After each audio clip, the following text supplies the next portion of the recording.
En Tucumán, bueno, una de mis tareas fue dejar hechas las denuncias por los crímenes del Operativo Independencia.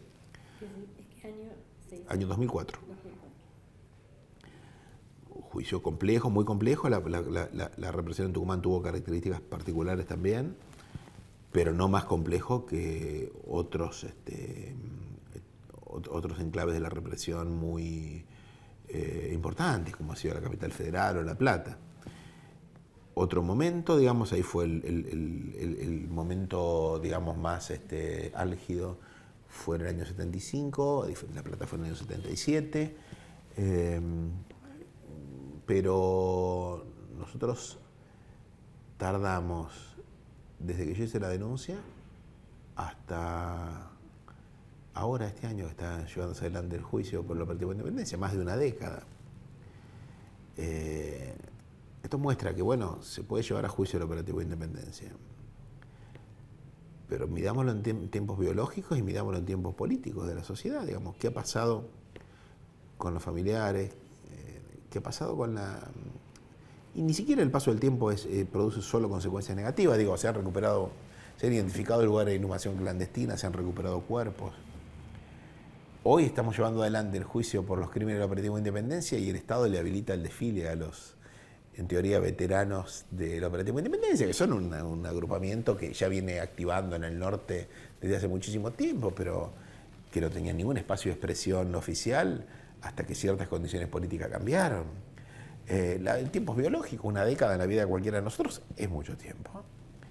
Mucho más tiempo se es padeciendo la esperanza, no ya instalados en la desesperanza, ¿no? Vamos a investigar el crimen de tu hijo, de tu marido, el que vos padeciste.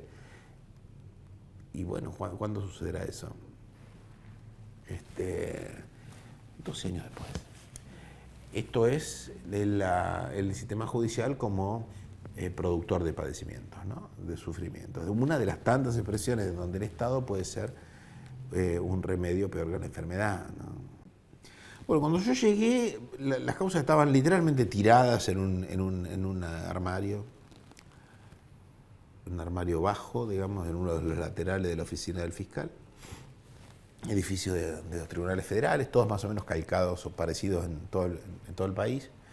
Estos estaban ahí abajo, conviviendo con la calefacción, con el sistema de calefacción en Tucumán.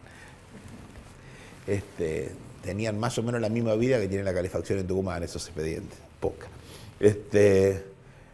Hacía como 2 años que le había mandado a la Cámara Federal de Córdoba, que los guardaba porque era el lugar del asiento del Tercer Cuerpo de Ejército, al cual pertenecía la 5ª Brigada de Infantería, que era donde había tenido su comando primero Agdelvilas y luego Bussi. Como en algún momento había habido una disputa de competencia entre la Cámara Federal de Tucumán y la Cámara Federal de Córdoba, iba y venía el expediente. El expediente era una acumulación de papeles donde se discutía esa burocracia. Desde el año 83 hasta el año 87, que llegan las leyes de impunidad, ninguna de las dos cámaras había hecho con los crímenes de Tucumán ninguna otra cosa que discutir quién no se hacía cargo de eso. Entre las idas y vueltas lo que se habían perdido eran muchas pruebas. Cuando digo pruebas, digo no solo registros burocráticos reproducibles, digo en algún caso pruebas.